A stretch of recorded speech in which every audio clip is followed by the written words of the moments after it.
Hello again. So I I wanted to talk about something that was quite um, pinnacle in my path, and I touched upon it in other videos, but I like to just focus, kind of maybe just make it the primary focus of this video. And so the thing I want to talk about is getting a sense, coming into focus of what is the most important thing for you, right? What Shanti, another great teacher, I don't know if it was him or his teacher, he had one teacher that said the most important thing is to discover what is the most important thing. And so I'll just recap kind of my experience around that, and then I'll maybe talk a bit more. So for me, like I said in one of my videos, I was really struggling at one point in my life, my early 20s, and I was like, what is this all about? What is life all about? Um,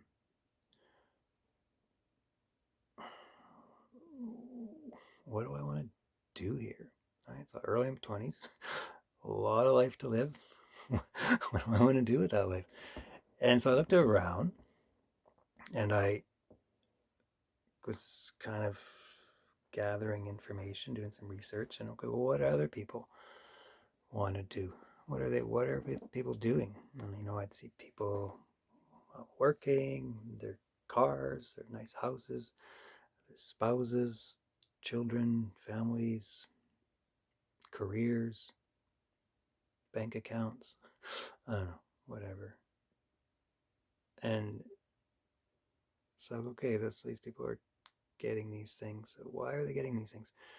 And it became kind of clear to me that, and I was listening to a lot of Tony Robbins at the time, so maybe that helped. But it seemed to me that these people, what they were wanting, that were hoping these things would do, was bring them happiness. And so, being a clever young fellow, I said, okay, well, why don't I just make my primary pursuit happiness, and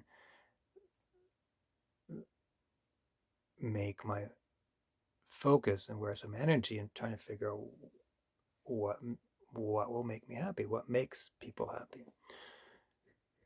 So that basically became my quest. And so, I'd read Psychology Today, articles, happiness this, happiness that, and eventually I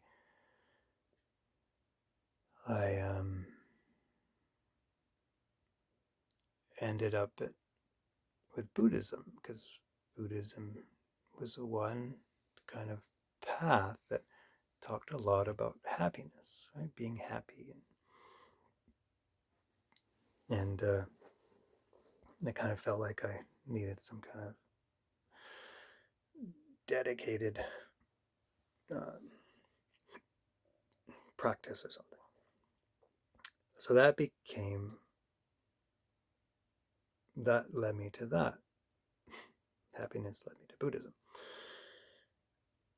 And over time, it kind of shifted a bit, that happiness kind of noticing happiness is more of a state, right? So I feel happy. And I was like, okay, well, that's nice, but that's,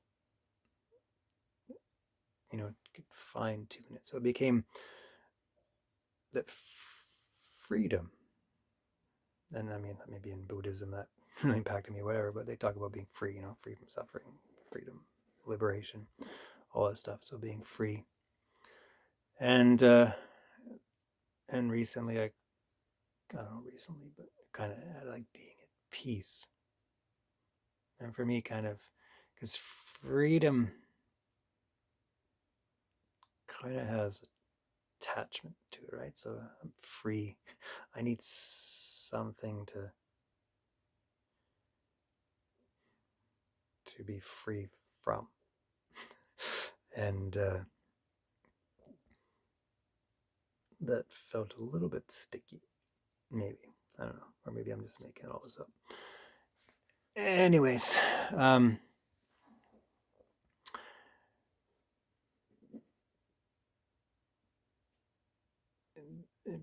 then peace became, and is kind of my primary focus.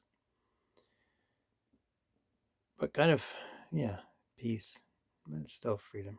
Like, so why do I talk about this? Let's bring it back. So along my path, I had a number of different teachers, and I would be with a teacher if the message I was getting from them was going to be incongruity, whatever, congruent with my most important thing, right? So is this bringing me more happiness? Yes. No. Is this teacher talking about happiness? Yes. Is this teacher talking about happiness? Yes. And then when it became about freedom, it like is the message that this teacher is promoting, is it promoting freedom, or is it promoting more attachment, right? So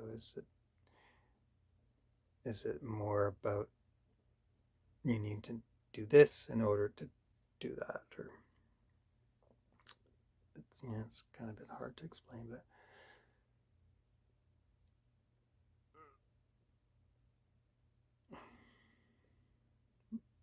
but that was kind of the lens that I gauged everything through, and that became my quest. And if something, I don't know, I guess in some ways it's like I don't know why I think of this, but it was like the princess with this ruby slipper or whatever it was, the glass slipper, right? Everything would, if it fit into that, then I would pursue it.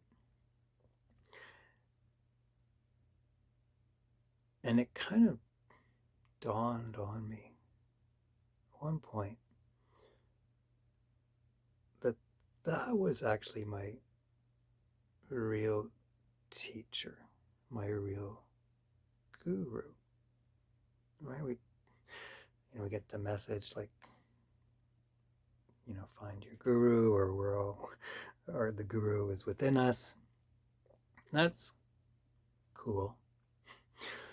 But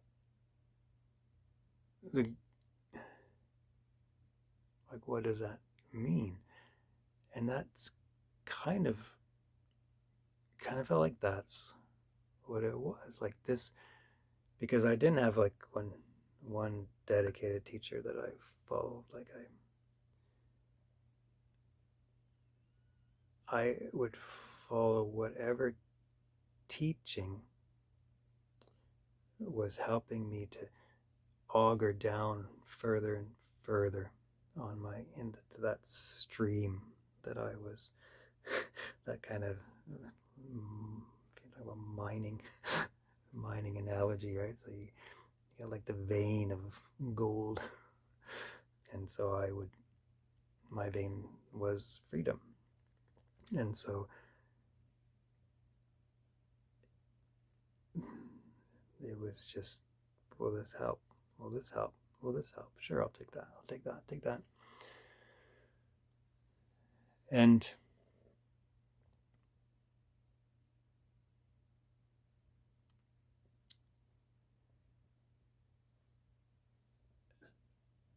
it dawned on me,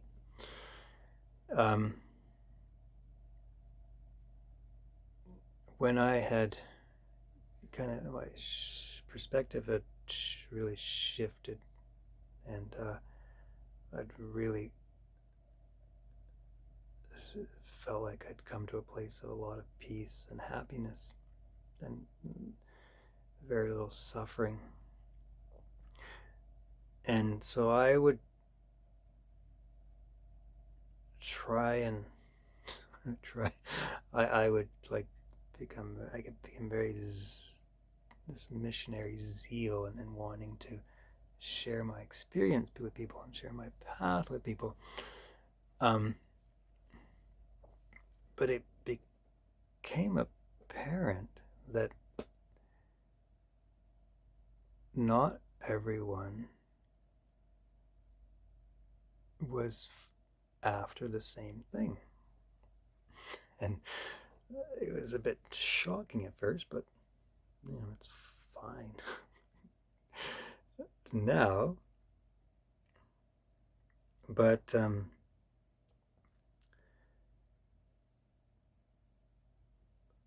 I would try and share with people how to come to the end of suffering, and they were really wanting to bring more love into their life, or whatever, right? They're wanting to experience the divine, or whatever flavors there are on the path. And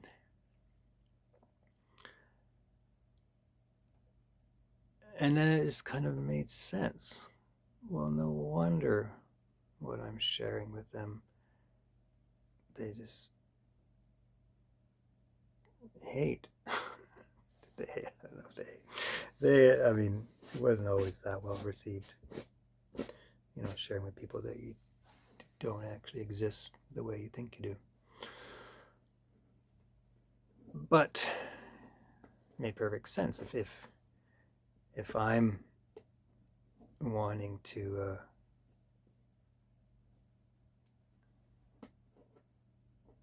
have experience love in my life, and someone is sharing all about emptiness, then there's not a lot of congruence in that. And so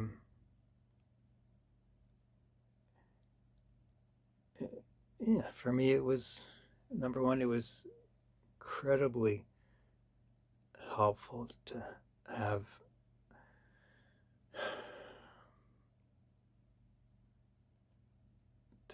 that rudder in some ways, that guiding rudder. But it was helpful to see that other people on the spiritual path have different rudders that they're after, because then then they're not wasting your time.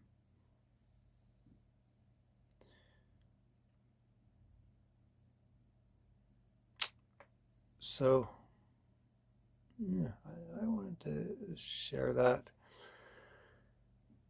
and I would highly encourage anyone on the path to kind of explore that. And what are they really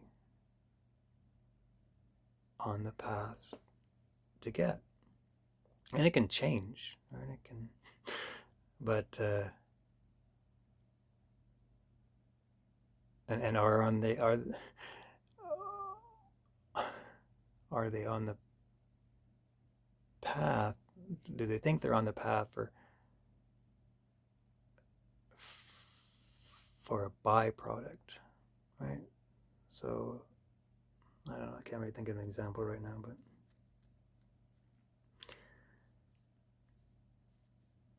all right. So it could be, I don't know. I want to experience bliss. You know, I did this exercise of that. I went on retreat and I experienced this bliss. And well, what did the bliss get you? Well, the bliss really, I don't know, maybe you could say I wasn't suffering when I was feeling that bliss. Right? Normally I feel that I suffer a lot, and when I experience that bliss, so then that can be helpful, because then you're like, okay, so then it's actually the not suffering is what I'm after. It's not so much the bliss. The bliss is just one of the byproducts. Not suffering. I don't know. Anyways, I mean, you could say, well, my path, what I'm wanting to do is I'm wanting to, meditate every morning and night because I want to shut off my mind. Well, why do you want to shut off your mind? What do you get when you shut off your mind? All my answers are coming to the end of suffering. Well, when my mind is quiet, I'm not suffering. Oh, cool. So what? Anyways, I think you get it. So that's a little bit about the most important thing. The most important thing is to discover what is the most important thing for you in the moment, on the path. All right. So I wish you all good things.